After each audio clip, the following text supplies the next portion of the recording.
நெஞ்சம் உண்டு நேர்மை உண்டு ஓடு ராஜா, நேரம் வரும் காத்திருந்து பாரு ராஜா, அஞ்சி அஞ்சி வாழ்ந்தது போதும் ராஜா, நீ ஆற்று வெள்ளம் போல் எழுந்து ஓடு ராஜா.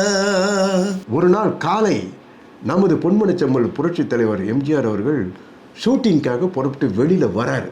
வரும்போது பார்த்தா ஒரு ஜட்கா வண்டி, அதில் ஒருத்தர் உட்காந்துங்கிறாரு. நம்ம தலைவரை பார்த்த உடனே டக்குன்னு எகிரி குதிச்சு வந்து ஐயா அப்படின்னு காலில் விழுந்து காலை பிடிச்சிக்கிட்டு அழறாரு.